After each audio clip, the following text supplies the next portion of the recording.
Hello, everyone. My name's Clint Volk. I have the honor of being the fire chief of Mason County Fire District number 6 here in Mason County, proudly serving the community of Union. I want to thank you for joining me today. Right now, we're at our webpage, mcfd6.com. We've got a lot of great stuff here. You can see that we have our fire commissioner section. If you want to learn about our commissioners and who they are, you would click here on this tab. Our public records. For an opportunity to do a public records request, you would click on this tab. Burn information. You can see the current burning restrictions in Mason County. Bring you to the fire marshal, Mason County of. Click out of there. Where we're going to go today is disaster preparedness. Now, in our disaster preparedness, it's actually a really nice spot to learn a great deal about the many things that can cause a disaster for us. You can see that we've got some videos pre-made: emergency preparedness, emergency supply kit, another emergency preparedness, disaster preparedness, building your 3-day kit. And then, if you're a real go-getter, we have ready.gov. And ready.gov is going to have all of your information for individual types of emergencies. I really urge you to get very motivated in your disaster preparedness. And we're going to chat. Let's see if I can go right back. We're going to chat today about wildfire emergencies. More specifically, we're going to go over our wildfire emergency planning guidebook. Now, these guidebooks obviously are available at mcfd6.com, and you can make your own copy, or we have one, electronic one right here that you can view. We're going to actually download the PDF. If you were at home, you would hit that button and you could print it. You can see here, you could save it. And we're going to scroll through it today. Now, we've got hard copies available for free at the fire station. We're down here in what I jokingly call downtown Union on Seattle Street, 50 East Seattle Street, down here in beautiful downtown Union. So what you see here is your wildfire emergency planning guidebook. See, we got our wonderful patch. For more information, visit us at mcfd6.com. Myself, Fire Chief Clint Volk. I can be reached at my email at chief@mcfd6.com or our business line, 360-898-4871. So without further ado, let's get into our emergency planning guidebook. Our goal here is to give you the foundational information to start getting yourself ready to be prepared for a wildfire. So as we scroll down, we're actually going to start with a Mason County Division of Emergency Management statement. And they're urging us to make a plan. And you can see they kind of give us some background or information that should motivate us. Our family may not be together when a disaster strikes, so it's important to plan in advance. How will we get to a safe place? How will we contact one another? How will you get back together, and what will you do in different situations? Read this information, take it in, understand it, and it's a 2-page document that really does prime that urgency that we want you to have on, yep, I need to get prepared. Yep, I'm committed to this because I understand why it's important. Scrolling down, the first coaching document that we have for you is how to prepare your home for wildfires. I get a lot of comments on my number one fear in Union is wildfire and what it can do to my home and my family. So here's where we start to give you the tools on how to prepare your home. Now, this is a firewise.org document. That's a fantastic place to go for information on fireproofing your home and your property. So I urge you to use firewise.org. You need more details, firewise.org. You could see here we're talking vegetation management, home ignition zones. You can see that we kind of break it down. You can see that there's multiple numbers on there.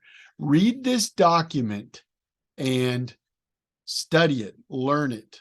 We're going to be talking a lot in the next document about the immediate zone. This is the zone that's 0 to 5 feet around your house. The next zone is the intermediate zone, 5 to 30 feet around your house. And then the final zone is the extended zone, 30 to 100 feet. You can see that we've got a landscaping and maintenance.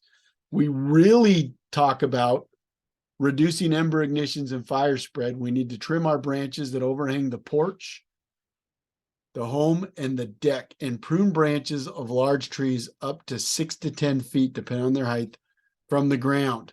We don't want those flames on the ground jumping into the trees. So if we have our trees pruned 6 to 10 feet above the ground, it really reduces the liability of that fire jumping into those tree branches. We want to remove plants containing resins, oils, and waxes. Use crushed stone or gravel instead of flammable mulches in the immediate zone, which is that 0 to 5 feet. Keep your landscape in good conditions. If we're overgrown with weed and grasses, that immediate zone is susceptible to catching your house on fire. So take a peek at vegetation management here. Learn as much as you can. Follow up with me or any of our folks at District 6 if you have any questions past this. Fire resistive construction, our roofing and our vents. Cedar shingles are not a good idea for fire resistant roofing. So we look at 3-tab asphalt shingles or other metal or clay, concrete tiles that are resistant to fire. Decks and porches, never store materials underneath decks or porches. Remove dead vegetation and debris from under decks and porches and between deck board and joints. Let's try to manage or mitigate our flammable items around our house the best we can. Wood porches and decks can burn. Synthetic materials burn less. They still might melt, but they burn less. We're trying to make our homes defensible and resistant. Take a peek at that. Our roofing and vents, our decks and porches, our siding and windows. And once again, firewise.org, ready.gov, or following up with us here at District 6 for those questions that aren't answered. Being prepared, emergency responder access. Ensure your home and neighborhood have legible and clearly marked street names and numbers. Street numbers are huge for us. Driveways should be at least 12 feet wide with a vertical clearance of 15 feet. For some of our folks that live down long driveways, please look at that and see have I made my property accessible to emergency vehicles? Review this information. And if you can, implement it into your property and your lives. I'm going to move us down here into that immediate non-combustible zone. This is that 0 to 5 feet. This has a ton of great information on how I fireproof my property in that 0 to 5 feet. There, you'd be amazed when that 0 to 5 feet is right, how protected your house is, because a lot of fire needs direct impingement to a home. Wind-driven fire is different. I agree. But without wind-driven, it really comes down to that 0 to 5 feet. And a well-manicured, fire-resistant, non-combustible 0 to 5 feet is going to go a long ways on making sure your house is going to either survive a fire event or not catch fire at all. Going to move on down here, our wildfire. Now we're going to transition into evacuation. Once again, if I gave you a book, or the fire district gave you a book that completely went A to Z on all wildfire preparedness, the thing would be 3,500 pages thick. So we're trying to really pick the coaching so that it isn't too big. We're trying to keep it to about 20 pages and it's giving you the information. Then I want you to go and find more information on your own and really start to develop that very deep understanding of what's going on, what are our liabilities, and how we mitigate and prepare for them. So take a peek at this wildfire evacuation checklist. Like it says, make leaving safely second nature. Plan, prepare, and practice these simple tips that can help make leaving your home quicker, easier, and safer in the event of a wildfire and reduce your risk of injury. Take a peek at this information, learn it, practice it, incorporate it into your life. And you can see we continue all the way down to not only a pre, but then a during a wildfire event and an after evacuating. Very important. And this comes from the usfa.fema.gov. Wonderful, wonderful information at usfa.fema.gov. Oregon State University gave us knowing the 3 levels of wildfire evacuation. Now, it's a little tiny on this print, but you can blow it up. For example, if I'm struggling, I come right up here to Zoom and I make it bigger, which really helps me. So there are 3 levels of evacuation. Level 1 means I want you to be ready for potential evacuation. That means we've got fire in the area. You're seeing smoke. You understand it. You may have been notified or not notified, but I want you to be ready. Residents should be aware of the danger that exists in their area and monitor emergency services websites and local media outlets for information.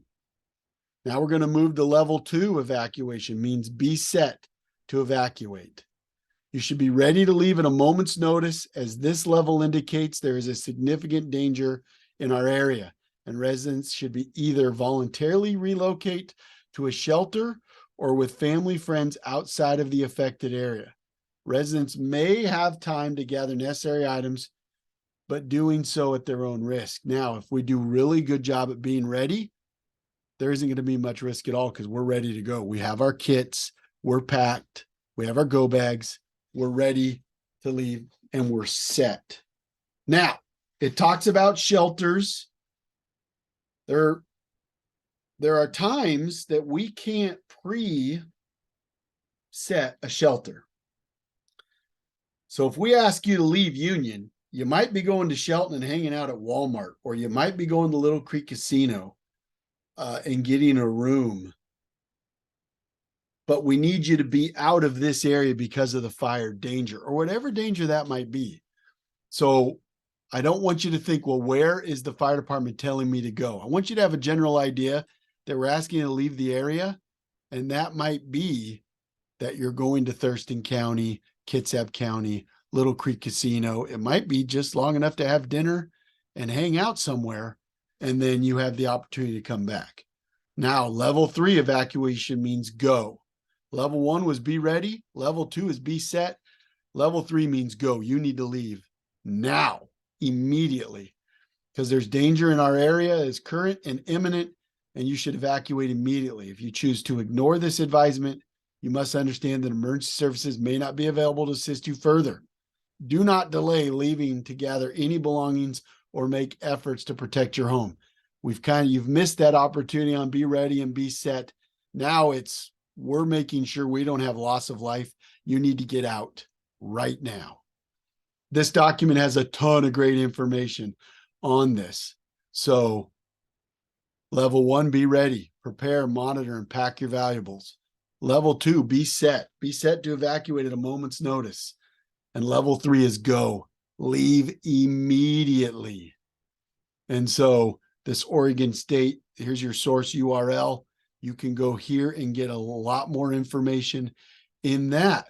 The next document we have for you is how to protect yourself from wildfire smoke.